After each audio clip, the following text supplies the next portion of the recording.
कि जो भक्त रह गए उन ज्ञान तो सुनाता ही दास रह करके, ऐसे तुम्हारे साथ गलतियां बनेगी, धोखे बनते हैं ऊपर। जब तक आप गुरु से के साथ रहोगे तो तब तो दास आपको साथ लेकर जाएगा सतलोक में, परमात्मा आएगा दास के रूप में। जब तक जिसका कनेक्शन सही है, और फिर आपके साथ धोखा देगा काल, जिसका कनेक्शन यहाँ से कट जाएगा उसके पास भी दास के नाम रूप में काल आएगा और उसको उठाकर अपने खेमे में ले जाएगा। वहां धोखा होगा उसके साथ। उसके लिए क्या है कि आपका कनेक्शन यहाँ बना रहे अंतिम सांस तक, और फिर उसका एक तरीका बता रखा है आपको और याद रखना ऐसे समय में।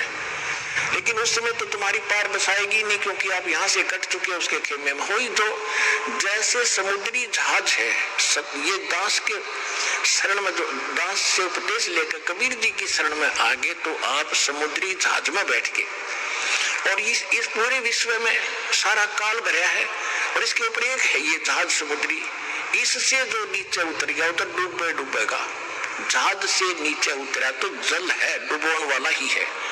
तो यहाँ से जो गया वो तो डूब गया, वो नहीं फिर बच सकता। इसलिए आप जी ने ये सावधानी बरतनी है कि यहाँ से आप बाहर गए तो सारे काम बिगड़े हैं, तो फिर नहीं बाहर पड़ेगी। जब तक आप इसमें हो फिर वह बात आपका असर होगी नहीं। आप तो पार हो ही रहे हो, जहाज में बैठे हो, निकल जाओगे इससे बाहर भवसागर से। तो जिस समय आप यहाँ से चलोगे आप तो कनेक्टेड है, तो सही रास्ते से जाके त्रिकुटी पर पहुंचोगे। त्रिकुटी पर जाकर फिर 3 रास्ते बन जाते हैं। उसी त्रिकुटी पर काल का भी पूरा तामझाम है, वो भी धोखा देता है, इसी रूप में खड़ा हो जाता है। एक पॉइंट ध्यान रखना वहां पर, उसमें आप सतनाम का सिमरण शुरू कर देना। सारनाम भी आपके पास होगा, सारनाम वो इकट्ठा हो जाता है, फिर तो तीनों मंत्र इकट्ठे चलते हैं। उस समय सिमरण जरूर करना, गुरु जी के चरणों में दंडवत प्रणाम करते। वहां जाकर आप देखोगे दास के रूप में भगवान मिलेंगे, कबीर जी, परमेश्वर जी। और वहां जाते दंडवत सभी करते ही है, तो दंडवत करते समय एक सिमरण अवश्य करना चाहिए। आप जब भी स्मरण करते हो एक सिमरण अवश्य करो सतनाम का, 10 सेकंड में हो जाता है। और फिर उठे, जब देखोगे एज इट इज है तो गुरु जी है, और नहीं तो फिर आपको दिखेगा, अन्य को नहीं दिखेगा जिसने स्मरण किया है। तो उसका फिर आप जब देखोगे कि उस काल होगा दास के रूप में, तो उसका चेहरा बदला होगा। तो आप अपने आप सावधान हो सकते हो वहां पर भी, लेकिन वहां बनेगी कुछ नहीं तारीफ, बसाओगी कुछ नहीं, वो तो पकड़ कर फिर ले ही जाएगा। क्योंकि यहां से जो कनेक्शन कट गया वो फिर आगे काम नहीं करेगा। तो इसलिए आपसे को सावधान रखने के लिए करें। तो फिर काल क्या करेगा, वो गुरु रूप में दास के रूप में धर्मराज के पास ले जाएगा। अकाउंट करो जी जैसे ओरिजिनल का होता है, और वहां से उसका करवा कटपट कि जी विष्णु लोक में चल। क्योंकि आप जो पहले मंत्र में जाप करते हो, 7 मंत्र में से 5 नाम इन्हीं देवताओं के हैं, गणेश जी का, ब्रह्मा सावित्री जी का, विष्णु लक्ष्मी जी का, और शिव और पार्वती जी का, दुर्गा जी का। ये 5 तो नाम आपके पास है। अब जो कमाई आप कर रहे हो तो आपकी डिपॉजिट होगी, आपके बैंक में है, अध्यात्म बैंक हृदय में है, एक कॉपी ऊपर है, वहां चला जाता फैक्स। तब यहां से जाओगे तो आपको ब्रह्मा जी के लोक में भेज दिया कि पहले वहां जाओ, वहां पूंजी खत्म करोगे इस मंत्र की, कुछ तो यहाँ प्रयोग हो जाती है, इसमें से आपके यहाँ सांसारिक सुख आपको इससे दिए जाते हैं। शेष बचे आप वहां जाओगे, वहां खाओगे। जब वहां खत्म हो जाएगी, ब्रह्मा की पूंजी खत्म हुई, वहां देवता बना रहोगे, उसके बाद आपको विष्णु जी के लोक में भेजा जाएगा। विष्णु जी की जब पूंजी आपके वहां खत्म हो जाएगी इस मंत्र की, उसके बाद आप शिव जी के लोक में जाओगे। शिव जी के मंत्र भी आपको दिया जाता है, वो समाप्त हो गया, फिर आप ब्रह्म लोक में जाओगे। वहां पर जो सतनाम के अंदर हम जाप करते हैं ओम मंत्र का, उसकी पूंजी ब्रह्म लोक में खाओगे। जब वहां समाप्त हो जाएगी, फिर उस काल ने क्या कर रखा है ब्रह्म लोक में, अलखलोक, सतलोक, अलखलोक, अगम और अनामी लोक नकली बनवा रखे। उस दूसरे मंत्र की सतनाम की उन ऊपर के लोकों में आपकी पूंजी नाश कराओगा, और सार नाम की भी वही आपका उसको खराब कराने की चेष्टा करेगा। तो परमात्मा कहते हैं कि यदि अरे भले आदमी तुझे उस समय भी मेरी याद आ जा, ये ज्ञान जो दास आपको दे रहा है, क्या बता रहा हूं कि ऐसा धोखा ना करियो, बहुत बड़ा छलावा होगा तुम्हारे साथ।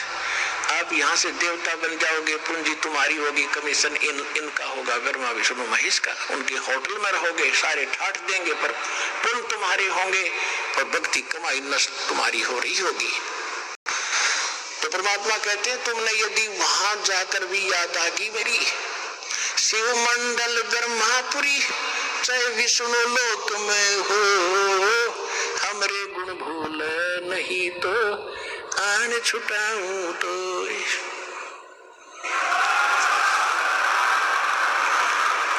यदि गलती बन गई और यहाँ से गुरुद्रोही होकर नहीं गए, दो प्रकार के होते हैं विमुख गुरु जी से। एक तो होता है गुरुद्रोही बन जाता है, यहाँ से जाकर निंदा करना, मेरे बारे में बुराई करना, बकवास करना, वो तो होगा गुरुद्रोही। एक वैसे ही छोड़ देता है लापरवाही में, किसी की बात तो आकर चल कुटी छुट्टी लाने लग गया, वो गुरुद्रोही नहीं हुआ। उसको संभाला जाएगा, गुरुद्रोही को नहीं संभाला जाएगा। और उसको संभाला भी तभी जाएगा जब वो वहां जाएगा ब्रह्मा विष्णु महेश के लोक में। अब क्या करता है ये काल, जब ये परमात्मा कहते हैं यदि तुम वहां चले गए विष्णु के लोक में, शिव जी के लोक में, तुम्हें वहां बात याद आगी कि गुरु जी तो ये कहा करते हैं हमने तो सतलोक जाना है, यहाँ आए हुए व्यक्ति तो वापस जन्म मरण में होते हैं, हमारी पूंजी नष्ट होती है। तो वहां भी अगर तू तड़फेगा, मुझे याद करेगा, वहां से भी छुटवा लाऊंगा। शिव मंडल ब्रह्मापुरी चाहे विष्णु लोक में हो, हमरे गुण भूला नहीं तो आन छुटाऊं तारी।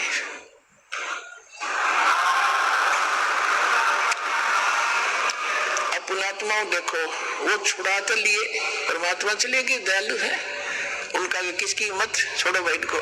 लेकिन अब आपको कहाँ ले जाएंगे वो? परमात्मा ने एक ब्रह्मांड में एक मिनी सतलोक बना रखा है। जैसे प्रत्येक देश में एक राजभवन, राजदूत भवन होता है, ऐसा मालिक ने एक जगह बना रखी, वहां खुद रहते हैं, वो मिनी सतलोक है। उनको जो ऐसे हैं पुकार कर लिया, हाथ जोड़े रोए, उनको परमात्मा वहां रख लेते हैं। कहां पर? उस मिनी सतलोक में। वहां उनकी पूंजी खत्म नहीं होती, वह भगवान के दरबार से सब कुछ मिलता है। जैसे यहाँ आगे, यहाँ पुण्यात्मा आपको भी मालूम है आप कितना दान करते हैं और कितने प्रतिशत भगत यहाँ दान कर रहे हैं, और 80% बेचारे किराया लेकर आते हैं और बाकी यहाँ भोजन खा रहे हैं, उनका कुछ खर्च ही नहीं हो रहा। तो इसी प्रकार ये तो एक मिनी सतलोक, ये तो एक वैसे रिहर्सल, वो वास्तव भगवान का स्थान है, लेकिन है वो यानी यहाँ इस लोक में वो मिनी सतलोक वास्तव वहां है, और वास्तविक सतलोक तो वो अलग है। तो उसमें उनका खर्च नहीं होता। और अब वो कैसे दयालु है, उनको स्टॉक रखेंगे। और अब जब दोबारा जैसे सतयुग गया, त्रेता गया, द्वापर गया, इनमें उनको छोड़ना शुरू करेंगे। जैसे 600 वर्ष पहले 64 लाख को छोड़ा था भगवान ने, 64 लाख। आगे उनको चार्ज करके कि ये उल्टे डालने तो यही पड़ोगे पृथ्वी पर, और वो पूंजी आपके साथ है। लेकिन जो पूंजी आपकी थी वो न्यारी रख ली दाता ने, और अपनी तरफ से फिर से चार्ज करके तो आपका मनुष्य जीवन होता हुआ आ रहा है। ये सबसे पहले यहाँ जो आ रहे हैं वो 64 लाख आएंगे फर्स्ट, जो पहले रह गए थे। एक कथा सुनाता हूँ कई बार आपको, आज समय नहीं रहा, उसको फिर सुनाएंगे। परमात्मा ने परीक्षा की थी, 600 वर्ष पहले मालिक आए थे कबीर जी धानक रूप दुल्हाए रूप में, और उस समय ना कोई ज्ञान सुनने वाला था, ना कोई कबीर साहब को भगवान मानता था। आशीर्वाद देते थे, लाखों लोग सुखी हुए थे, और 64 लाख शिष्य बने थे उस धानक दुल्हाए के।